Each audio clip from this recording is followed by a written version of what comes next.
अगली सुबह निया का जैसे ही अलार्म बजने लगा वैसे ही वह बेड पर से खड़ी हो गई और उसने सबसे पहले अलार्म को बंद किया जिसमें सुबह के 5 बज रहे थे। हालांकि उसकी आंखों में नींद भरी भी हुई थी, लेकिन फिर भी उसने खुद को सोने से रोका और खड़ी होकर बाथरूम की तरफ बढ़ गई और उसने जॉगिंग के कपड़े पहनकर बाहर निकली और अपने रूम से निकल गार्डन की तरफ बढ़ गई। वहाँ पर जाकर वह दौड़ लगाने लगी। उसने कल रात को इंटरनेट पर जल्दी कैसे खड़े हो सकते हैं और पूरे दिन एनर्जेटिक रहने के लिए क्या करना चाहिए, ये सब कुछ देखा था, जिसकी वजह से वह उन्हें ही फॉलो करने वाली थी। इसलिए वह वहाँ पर जॉगिंग के लिए आई थी। आधे घंटे एक्सरसाइज करने के बाद वह वापस से अपने रूम की तरफ बढ़ गई और फिर उसने बाथरूम में पहुंचकर अच्छे से शावर लिया और फिर तैयार होकर नीचे आकर किचन में तरफ बढ़ गई तो वहाँ पर पहले से ही मीरा जी मौजूद थी, जो कि नाश्ता बनाने की तैयारी कर रही थी। निया ने धीरे धीरे से उनके पास जाकर उसने पीछे से ही उनके आँखों पर अपने हाथ रखकर बंद कर दिए, जिसकी वजह से मीरा जी उसके हाथों को देखने लगी। उन्होंने गुस्सा करते हुए कहा, यह क्या शरारत है निया। उनके यह कहते ही निया ने जल्दी से अपने हाथों को हटा लिया और फिर उसे पीछे से गले लगाते हुए कहा, गुड मॉर्निंग मम्मी। जिस पर मीरा जी ने हैरानी के साथ हड़बड़ाकर कहा, कितने बज गए आज, लेट हो गई क्या? ऐसा कैसे हो सकता है? मैंने तो अभी तक कुछ बनाया भी नहीं है, इतनी जल्दी 8 बज गए। हे भगवान, मैं इतना कैसे सो सकती हूँ। उनकी कही हुई बातों को सुनकर निया का तो जैसे मुंह ही बन गया था और फिर उसने गुस्से के साथ कहा, माँ ऐसा कुछ नहीं है, सुबह के 6 बज रहे हैं, ठीक है, मैं जल्दी उठ गई हूँ आज, इसलिए यह ड्रामा तो ना करे। उसकी बात को सुनते ही मीरा जी की आंखें बड़ी बड़ी हो गई और उन्होंने जल्दी से निया के चेहरे को अपने हाथों में ले लिया और देखने लगी, कहीं वह बीमार तो नहीं हो गई है और ना आज इतनी जल्दी खड़ी होने का क्या रीज़न है। उन्होंने हैरान होते हुए कहा, तेरी तबीयत खराब है क्या? आज इतनी जल्दी कैसे खड़ी हो गई? उनकी कही हुई बात को सुनकर निया ने उनके दोनों हाथों को हटाते हुए कहा, ऐसा कुछ भी नहीं हुआ है, मैं बिल्कुल ठीक हूँ माँ। क्या है, क्या मैं जल्दी खड़ी नहीं हो सकती? जिस पर मीरा जी ने कहा, क्या बात है, इतनी जल्दी खड़ी हो गई, लेकिन यह चमत्कार हुआ कैसे? क्योंकि तुम ऐसे तो बिल्कुल भी नहीं हो सकता जो बिना बोले या बिना कुछ हुए ऐसे ही खड़ी हो जाए। जिस पर निया ने नाराज़गी के साथ कहा, हाँ हुआ है, बहुत हुआ है, और आप भी तो रोज़ रोज़ इसी की वजह से मुझे डांटती रहती हैं, इसलिए अब से मैं जल्दी उठूँगी बस, और इसके अलावा कुछ नहीं। और जिस पर मीरा जी ने खुश होते हुए कहा, फिर तो अच्छी बात है, मेरी कितनी ख्वाहिशें थी कि मेरी बेटी मेरे कामों में हाथ बटाए। चलो शुरू हो जाओ और मेरी मदद करो। जिस पर निया बस उन्हें हैरानी से देख रही थी। जिस पर मीरा जी ने कहा, जल्दी से करना। जिस पर निया उनके साथ उनकी मदद करने लगी। साथ ही जब सभी लोग डाइनिंग टेबल पर आए तो नेहा को देखकर सभी लोग काफ़ी ज़्यादा हैरान हो गए, क्योंकि निया का मूड ऑफ था। इस वजह से वह जल्दी से नाश्ता करके वहाँ से निकल गए। आज वह कॉलेज भी टाइम से पहुंच गई थी, जिसकी वजह से वह जाकर क्लास में बैठ गई तो वहां पर पहले से ही राज मौजूद था। वहां पर राज के अलावा और कोई भी नहीं था, जिसकी वजह से जैसे ही निया क्लास के अंदर आई वैसे ही नज़र उस पर चली गई। वहीं जैसे ही निया ने उसे देखा तो उसे कल के हुए सारे एक्सीडेंट याद आ गए, जिसकी वजह से उसने थोड़ा सोचते हुए राज के पास जाकर कहा, थैंक यू मेरी पायल वापस करने के लिए। लेकिन उसकी कही हुई बात को सुनकर राज ने कोई भी रिस्पॉन्स नहीं दिया और वह वैसे ही अपनी नज़रों को बुक में गड़ाए हुए बैठा रहा। यह देखकर निया को गुस्सा तो आया, लेकिन वह क्या ही कर सकती थी, जिसकी वजह से वह मुंह बनाती हुई अपनी सीट की तरफ बढ़ गई और वहां पर बैठकर उसने गुस्से से राज की तरफ देखते हुए अपने मन में कहा, इतना एटीट्यूड होना ज़रूरी है क्या? अगर कुछ बोल देगा तो उसकी क्या इज्जत खट जाएगी? समझता क्या है खुद को? लेकिन फिर उसने सोचा उसे क्या करना है। उसने उसे पायल दी और उसने उसे थैंक यू बोल दिया, यानी कि दोनों का हिसाब बराबर, जिसकी वजह से उसने अपने बैग से अपनी बुक को बाहर निकाला और उसे पढ़ने की कोशिश करने लगी। लेकिन फिर भी ना चाहते हुए भी उसकी नज़र बार बार राज की तरफ ही जा रही थी। उसे नहीं पता क्यों, लेकिन राज का पूरा चेहरा जैसे मुरझाया हुआ था। आंखों के नीचे डार्क सर्कल्स थे। हालांकि कल भी थे, लेकिन आज कुछ ज़्यादा ही दिखाई दे रहे थे, जैसे कि वह सोया ही नहीं है, जिस पर से उसका ध्यान उसकी तरफ ही जा रहा था। वह उसे देखे ही जा रही थी कि तभी वहाँ पर रागिनी एंटर हो गई। और जैसे ही उसने नेहा को देखा, वैसे ही उसने खुशी और हैरानी के साथ कहा, नेहा की बच्ची, तू इतनी जल्दी आज क्लास में कैसे? उसकी कही हुई बात को सुनकर नेहा ने भी उसे इतराते हुए देखा, जिस पर रागिनी जल्दी से उसकी तरफ आई और उसे झट से गले से लगाते हुए कहा, क्या बात है मेरी शेरनी, आज तो सच में तू इतनी जल्दी आ गई। आज तो तूने अपना वादा पूरा किया। मैं सच में काफ़ी ज़्यादा खुश हूँ। उसकी कही हुई बात को सुनकर निया ने मुस्कुराते हुए कहा, हाँ पूरा तो करना ही था ना। कल जो तेरे इतने लेक्चर जो सुनी थी। उसकी कही हुई बात को सुनकर रागिनी ने निया को खुद से दूर किया और फिर गिल्टी फील करते हुए कहा, यार प्लीज़, कल पता नहीं मैं इतने गुस्से में कैसे आ गई थी, लेकिन उसके लिए माफ़ कर दे। बार बार उन्हीं चीज़ों को याद दिलाकर मुझे हर्ट हो रहा है।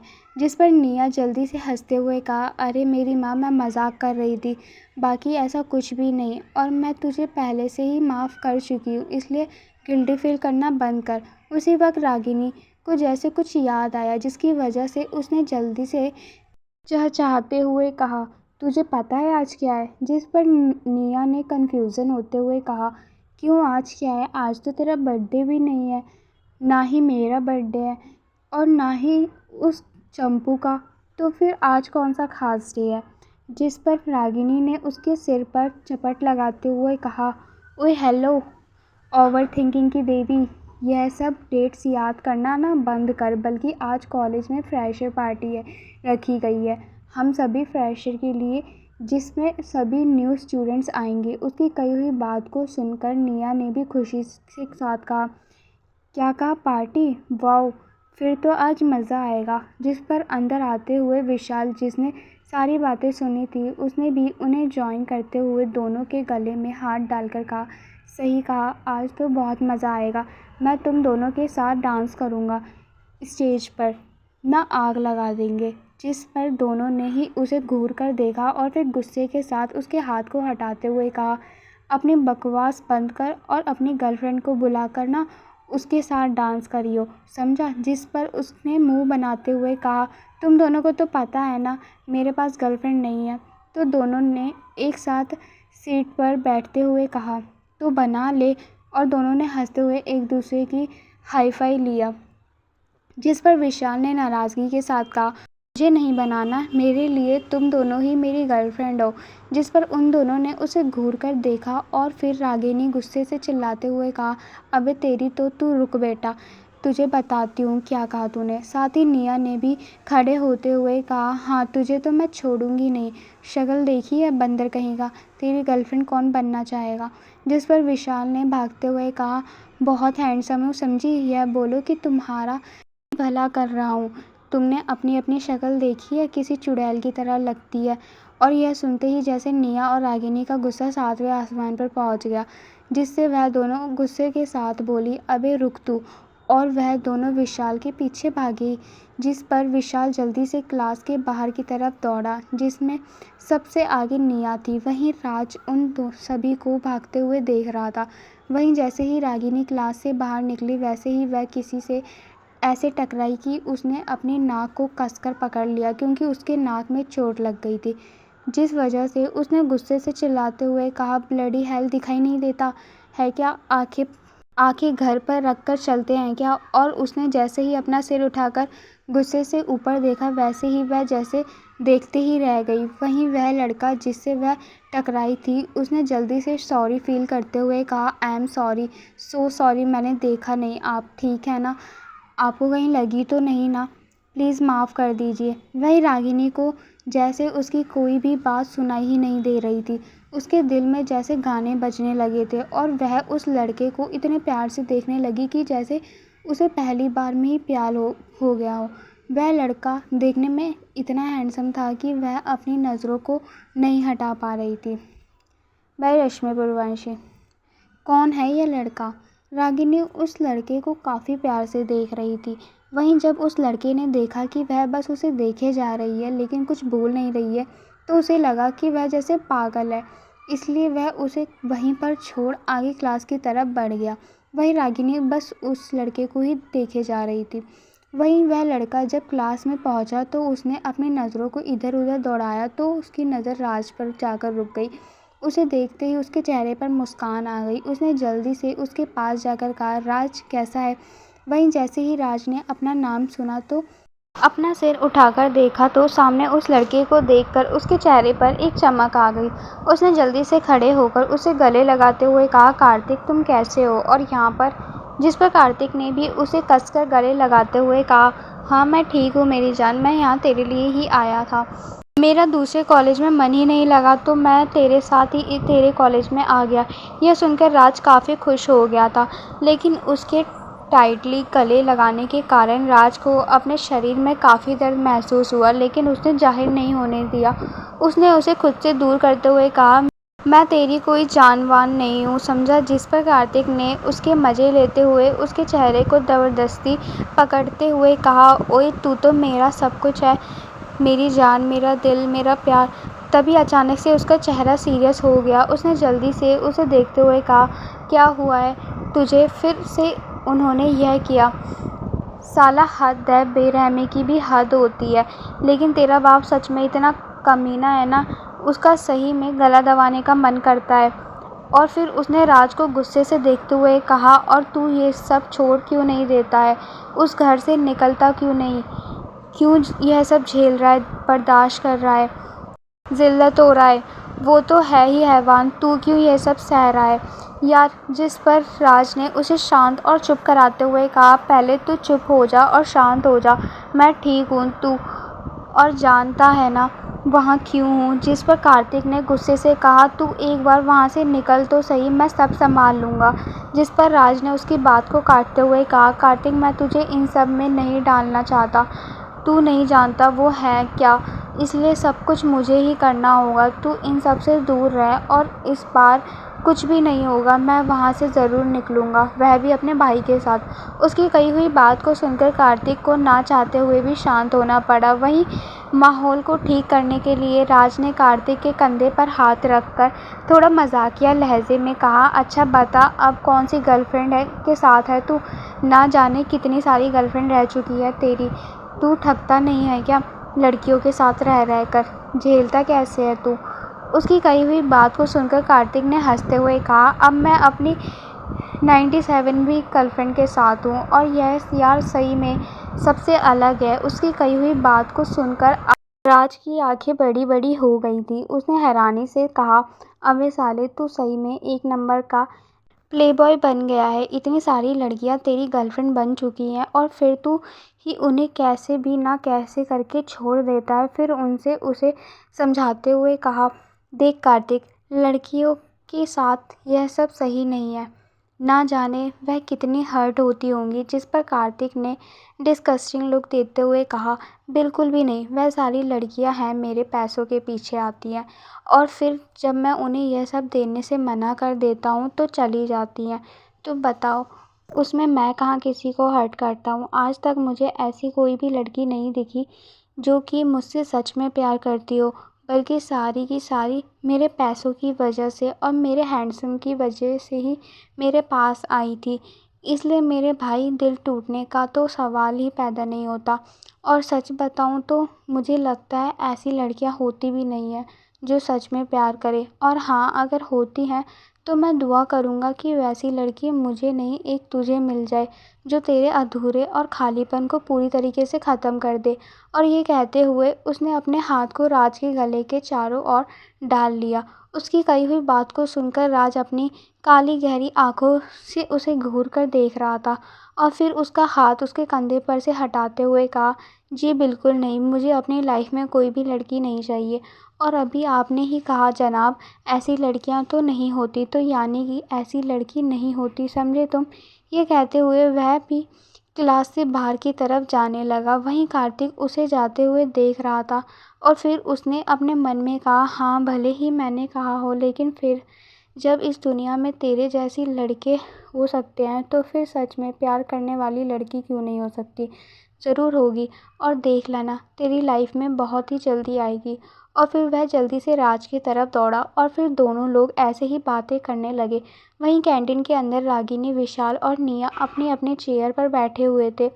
वहीं रागिनी कहीं दूसरी सोच में दिखाई दे रही थी, जबकि निया और विशाल आपस में दोनों ही बातें किए जा रहे थे और लड़े जा रहे थे। और तभी उन्हें एहसास हुआ कि आज रागिनी बिल्कुल चुप है। यह एहसास होते ही दोनों ने एक दूसरे की तरफ देखा और फिर निया ने उसके कंधे पर चपट लगाते हुए कहा, ओए मोहतरमा, कहाँ खोई हुई है।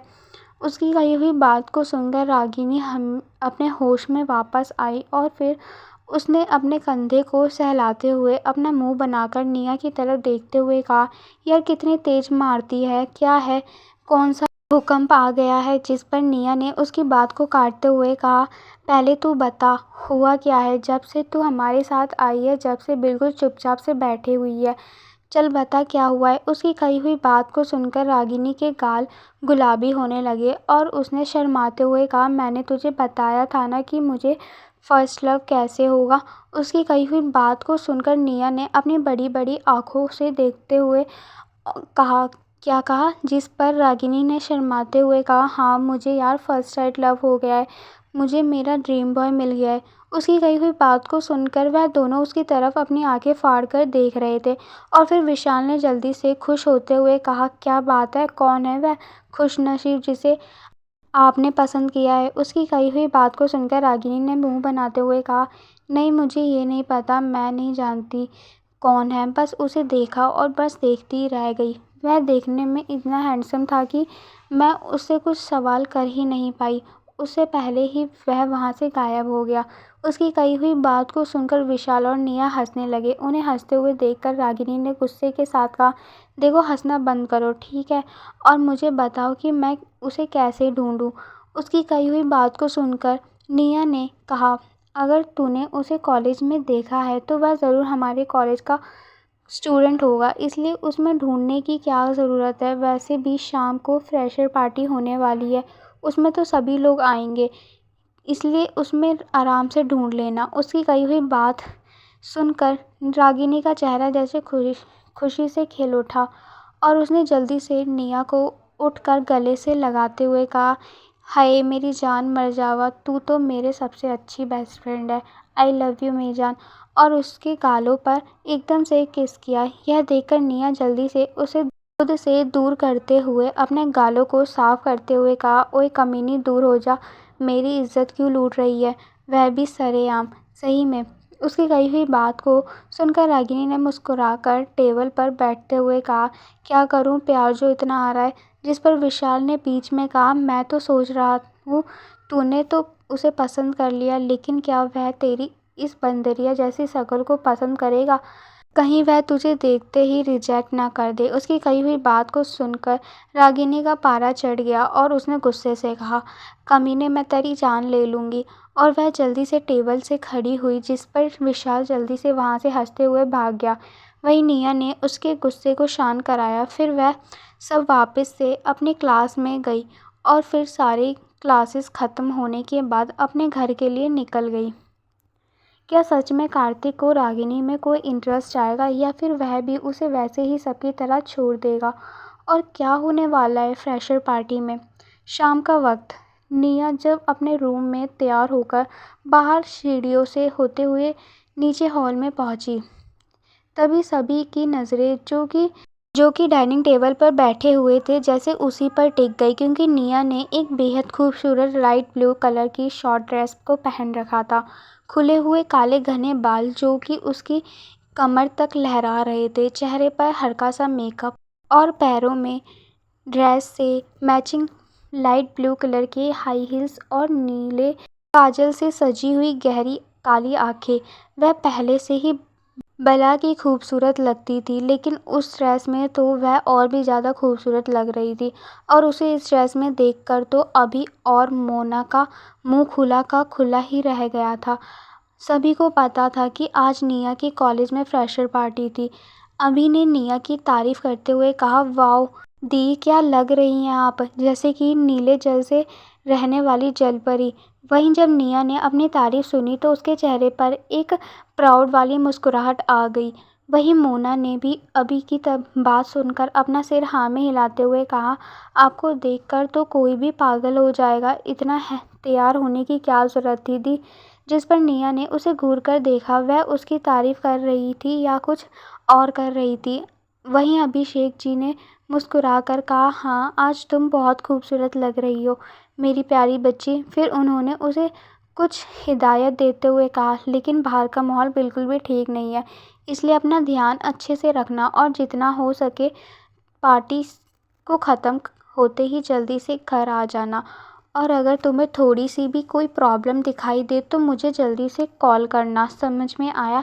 जिस पर निया उनकी बात को अच्छे से समझ रही थी। उन्हें निया की सेफ्टी की फ़िक्र हो रही थी। इस वजह से निया ने अभिषेक जी के पास जाकर उन्हें गले लगाते हुए कहा, यस डैड, आप चिंता मत करिए, अपना ख्याल अच्छे से रखूँगी। और आप तो जानते ही हैं कराटे और कुंफू में ब्लैक बेल्ट हूँ, तो ऐसा हो सकता है क्या कि आपकी शेरनी को कोई हाथ भी लगा दे, इसलिए आप बिल्कुल भी फ़िक्र मत करिए, मैं खुद का अच्छे से प्रोटेक्ट कर सकती हूँ। जिस पर अभिषेक जी के चेहरे पर स्माइल आ गई। तभी निया ने जल्दी से कुछ याद करते हुए कहा, डैड मैं आज आपकी कार से जाऊँगी, इसलिए आप मुझे जल्दी से अपनी कार की चाबी दे दीजिए। जिसमें अभिषेक जी मुस्कुराते हुए अपनी कार की चाबी को निया की तरफ बढ़ा दी, जिसे निया ने खुशी के साथ ले ली और फिर एक्साइटेड होते हुए अभिषेक जी को गले लगाते हुए कहा, आप दुनिया की सबसे बेस्ट फादर हैं, I love you so much daddy.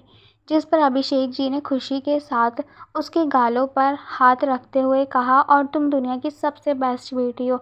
जिस पर उनके पास बैठी हुई मोना ने अपना मुंह बनाते हुए कहा, तो क्या डैडी मैं नहीं हूँ। जिस पर निया ने इतराते हुए कहा, हाँ और नहीं तो क्या, तुम्हें सुनाई नहीं दिया क्या डैड ने क्या कहा, दुनिया की सबसे बेस्ट बेटी हूँ मैं, तुमसे भी ज़्यादा बेस्ट। यह देखकर मोना की तो जैसे रोने सूरत हो गई और उसने अभिषेक जी की तरफ अपनी रोने की सूरत बनाकर कहा, क्या डैड सच में आप मुझे प्यार नहीं करते क्या, मैं आपकी अच्छी बेटी नहीं हूँ। यह देखकर निया उसे घूर कर देख रही थी। वहीं अभिषेक जी ने जल्दी से उसे समझाते हुए कहा, नहीं नहीं, तुम तो मेरी सबसे अच्छी प्यारी सी बेटी हो और मैं तुम्हें बहुत प्यार करता हूँ, बहुत ज़्यादा। जिस पर अभी ने बीच में ही टपकते हुए अभिषेक जी को गुस्से से देखकर कहा, और डैड मुझसे क्या, आप मुझसे बिल्कुल प्यार नहीं करते। जिस पर अभिषेक जी ने जल्दी से हड़बड़ाते हुए कहा, नहीं नहीं, मैं तुम्हें भी बहुत प्यार करता हूँ, मैं तुम सबसे बहुत ज़्यादा प्यार करता हूँ, तुम सब में ही तो मेरी दुनिया बसती है। मैं अपने तीनों बच्चों से बहुत ज़्यादा प्यार करता हूँ। जिस पर तीनों के चेहरे पर एक बड़ी सी स्माइल आ गई। तभी निया ने जल्दी से इधर उधर देखा तो उन्हें कहीं भी मीरा जी दिखाई नहीं दे रही थी।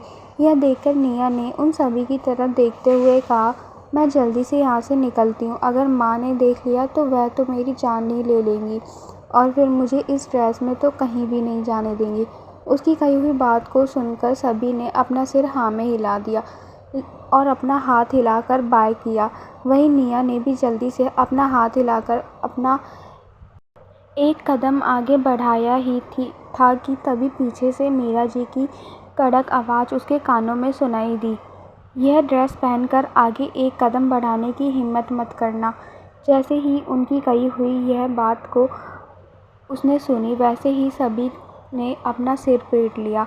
वहीं निया के तो जैसे आंसू ही निकलने वाले थे और फिर उसने अपना बच्चा सा चेहरा बनाकर पीछे की तरफ देखा तो वहाँ पर मीरा जी अपनी गुस्से भरी निगाहों से नेहा को देख रही थी, जिसे देखकर निया ने जल्दी से आगे बढ़कर अपनी माँ को मनाते हुए कहा, माँ प्लीज़ प्लीज़, मैंने बहुत मेहनत की है तैयार होने के लिए, प्लीज़ मुझे जाने दो ना। जिस पर मीरा जी ने उसे घूर कर देखते हुए कहा, चुपचाप से जाकर ढंग के कपड़े पहन कर आओ। जिस पर निया का मुंह और भी रोने वाला हो गया और उसने अपने डैड की तरफ देखा। जिस पर अभिषेक जी ने जल्दी से आगे आकर कहा, देखिए। जिस पर मीरा जी ने उन्हें घूर कर देखा और उनके गुस्से से भरी आंखों को देखकर तो अभिषेक जी की बोलती वैसे ही बंद हो गई।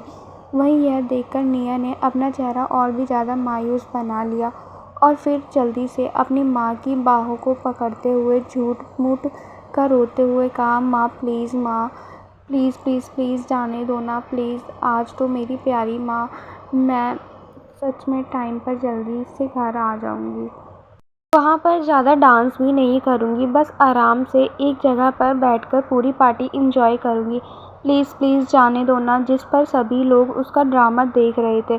अभी को तो यह देखकर काफ़ी ज़्यादा हंसी आ रही थी और वह अपने मुंह पर हाथ रखकर कंट्रोल कर रहा था। वहीं उसकी कही हुई बातों को मीरा जी पर कोई भी असर नहीं पड़ रहा था और उन्होंने गुस्से से खुद से दूर करते हुए कहा, अपना यह नाटक बंद करो और मुझे मक्खन लगाने का कोई फ़ायदा नहीं है।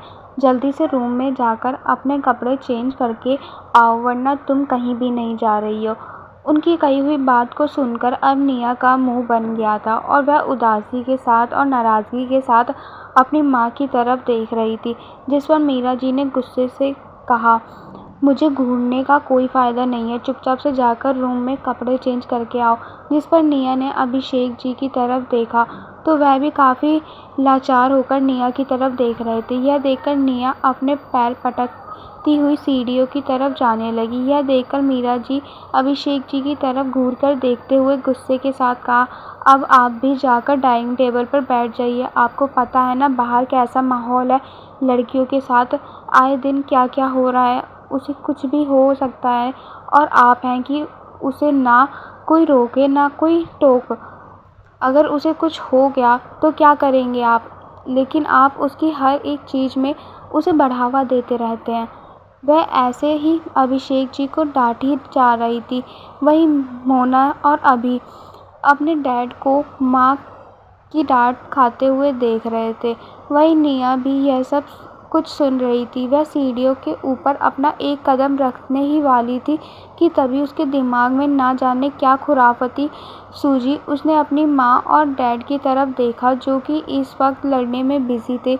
यह देखकर निया जल्दी से सीढ़ियों की तरफ ना जाते हुए दरवाजे की तरफ भागी और वह अपनी मेहनत को वेस्ट कैसे कर सकती थी।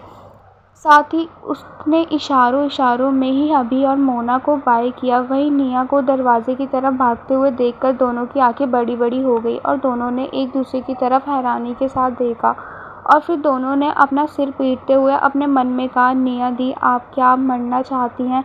माँ सच में आपकी जान ले लेंगी, साथ ही हम लोगों का भी जीना हराम कर देंगी। उन्हें गुस्सा दिलाना ज़रूरी था क्या? और दोनों एक दूसरे को लाचारी से देख रहे थे। तभी मीरा जी की नज़र भी भागती हुई निया पर गई तो उन्होंने गुस्से के साथ चिल्लाते हुए कहा, निया कहाँ जा रही हो? रुक जाओ, खबरदार जो तुमने बाहर कदम बढ़ाया, जल्दी से वापस आओ। वही निया तो मीरा जी की कही हुई बात को सुनकर उसने अपनी दुगनी स्पीड बढ़ाकर वहाँ से दरवाजे की तरफ दौड़ते हुए बोली, सॉरी माँ, सॉरी, माफ़ कर देना मुझे। यह देखकर मीरा जी भी गुस्से से चिल्लाते हुए उसके पीछे जाने लगी। वहीं यह देखकर अभिषेक जी ने अपना सिर पीट लिया था। वहीं मीरा जी जब तक बाहर पहुंची तब तक निया कार को फुल स्पीड में लेकर वहां से जा चुकी थी। निया की यह हरकत देखकर मीरा जी का गुस्सा जैसे सातवें आसमान पर पहुंच गया था, क्योंकि उन्हें निया की काफ़ी फ़िक्र हो रही थी और आजकल न्यूज़ में देख कर उन्हें निया की काफ़ी ज़्यादा ही फ़िक्र होने लगी थी, जिसकी वजह से ही वह निया को इन कपड़ों में नहीं जाना देना चाहती थी। लेकिन वह भी काफ़ी अच्छी तरीके से जानती थी कि निया काफ़ी ज़्यादा ज़िद्दी है, जिसे देखकर उन्होंने एक गहरी सांस ली और हताशा के साथ अपने सर नीचे करते हुए कहा, तुम मेरी बात को क्यों नहीं समझती हो? हर बार ऐसा क्यों करती हो? कि तभी अभिषेक जी ने आकर उनके कंधे पर हाथ रखा और फिर उन्हें समझाते हुए कहा, उसे कुछ नहीं होगा, वे खुद को प्रोटेक्ट करना बहुत अच्छे से जानती है। मैंने उसे इस काबिल बनाया है कि वह खुद को बुरी सिचुएशन में भी खुद को बचा सके, इसलिए उसकी फ़िक्र मत करो। वह बच्ची नहीं है बल्कि हमारी शेरनी है। जिस पर मीरा जी ने कुछ भी नहीं कहा और अपना सिर अभिषेक जी के सीने पर रख लिया, जिसे देखकर अभिषेक जी ने मीरा जी को अपने गले से लगा लिया। वहीं डाइनिंग टेबल पर बैठे हुए दोनों ने उन्हें ऐसे गले लगाते हुए देखकर अपनी आंखों को अपने दोनों हाथों से बंद कर लिया था, लेकिन फिर भी दोनों ही अपनी एक उंगली को अपनी आंखों से हटाते हुए उन्हें मुस्कुराते हुए देख रहे थे। थोड़ी देर बाद अभिषेक जी ने मीरा जी को अच्छे से समझाकर डाइनिंग टेबल पर लेकर आए और एक टेबल को खींचकर उस पर मीरा जी को बैठा दिया और अपने हाथों से ही उनके प्लेट में खाना सर्व किया और फिर कुछ मस्ती मजाक की बातें करती हुई सभी लोग खाना खाने लगे, जिसकी वजह से मीरा जी का मूड भी थोड़ा अच्छा हो गया था। लेकिन फिर भी उन्हें निया की काफ़ी ज़्यादा फिक्र हो रही थी। माँ तो माँ ही होती है, उन्हें अपने बच्चों की फिक्र कब नहीं होती है। रश्मि परवानशी, क्या सच में मीरा जी का डर सच हो जाएगा और कैसे बचेगी मीरा जी के गुस्से से निया?